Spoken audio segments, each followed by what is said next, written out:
Papo de Criminalista, o seu Instagram, o seu YouTube, o seu Facebook da Advocacia Criminal. Um projeto feito por mim e pelo grande professor Mauro Otávio Nassif, a maior autoridade em processo penal desse país. Muito obrigado pelo elogio.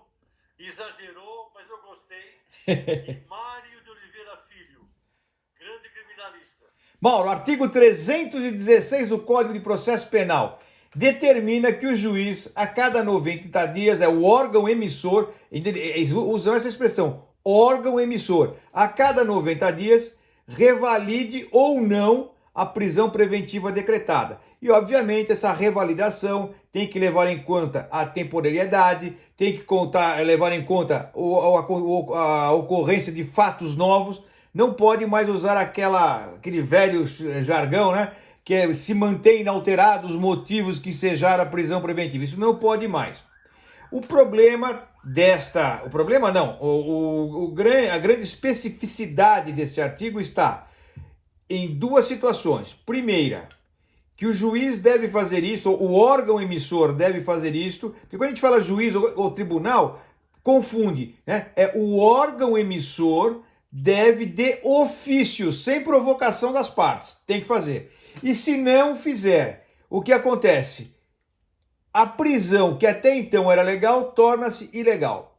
A Laurita Vaz julgou um habeas corpus agora esses dias, que é o 589-544.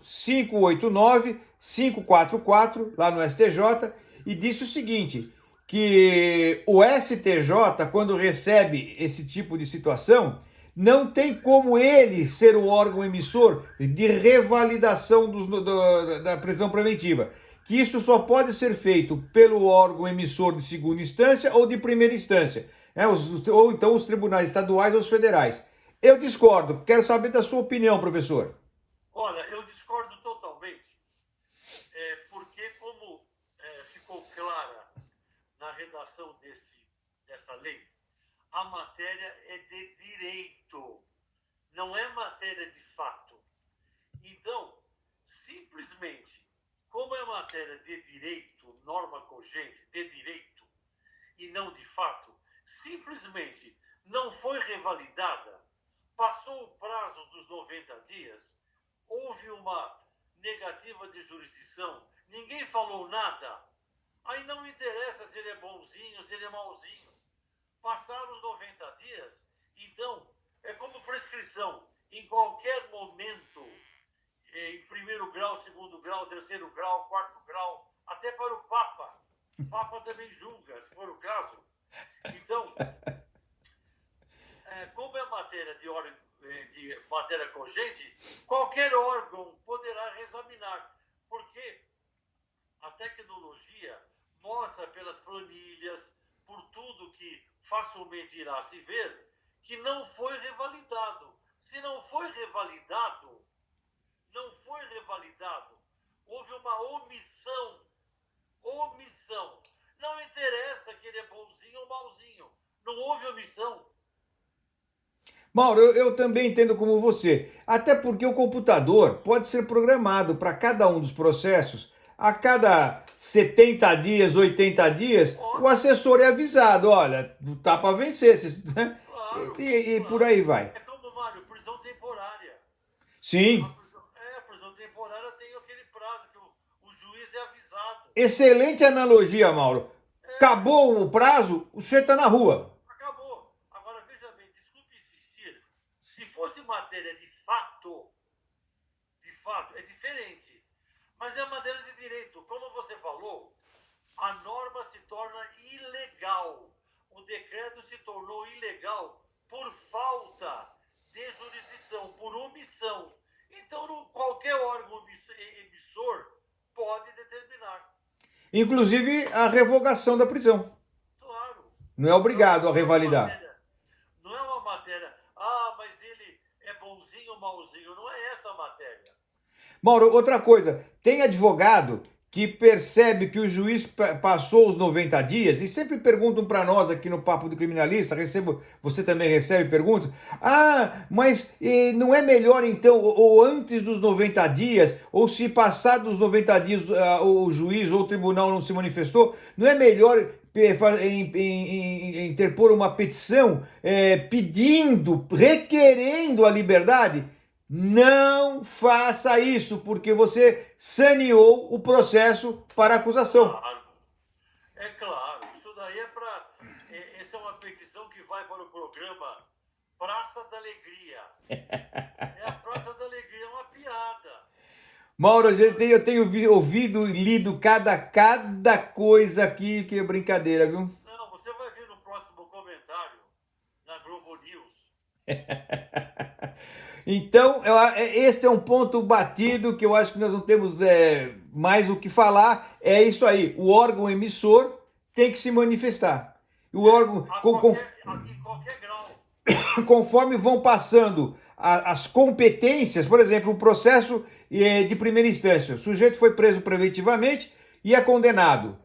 O Ministério Público recorre, o Ministério Público não recorre, enfim, a defesa recorreu. Ele continua preso preventivamente, né? Porque aquela sentença, isso é muito importante que os nossos colegas tenham em mente.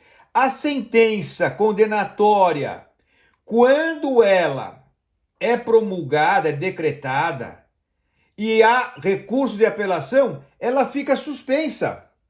Ela perde o efeito, porque a apelação tem efeito devolutivo. E devolve o conhecimento também da matéria inteira. Então, ela é suspensivo e devolutivo. Fica suspenso. Quem passa a ter competência naquele momento para revalidar a prisão preventiva não é mais o juiz de primeira instância. Ele não pode fazer mais nada.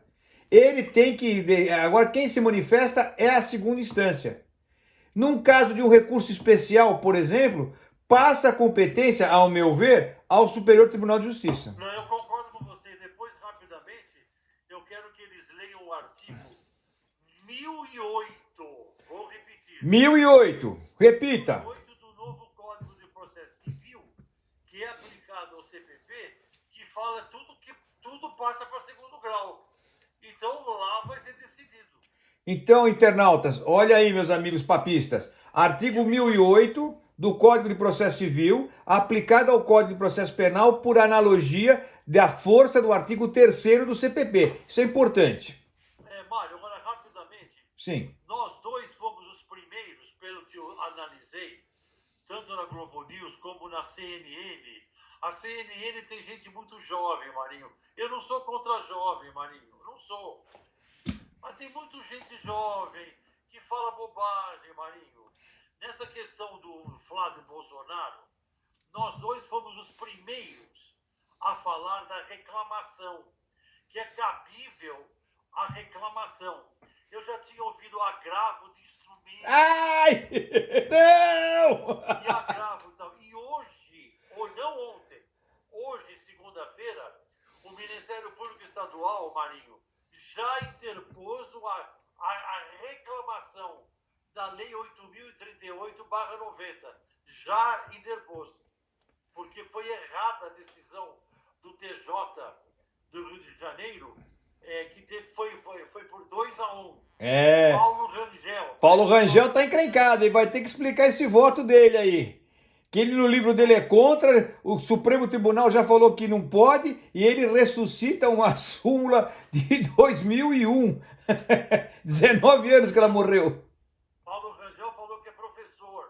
Não sei do que, mas você... Ô Mauro, eu quero fazer um registro aqui importante, que nós somos os primeiros a falar em interrogatório do réu, por último, interrogatório do réu com direito a perguntas à defesa e da acusação. Você foi o primeiro, você. Isso lá na década de 81, 82, eu já comecei a escrever e temos batido sempre nisso. Eu vi o desembargador falar da sua tese nessa época, há 30 anos atrás ou mais. Isso é um absurdo. É, mas olha, tiveram dois juízes que aceitaram, começaram a aceitar. Um era o doutor Aben Attar de Paiva Coutinho, que presidiu o primeiro tribunal do júri, e depois o ex-desembargador, aposentado agora, o Marco Antônio Marques da Silva, que era juiz de primeira instância e aceitava essa tese. Mauro, nosso prazo está esgotado. Foi ótimo.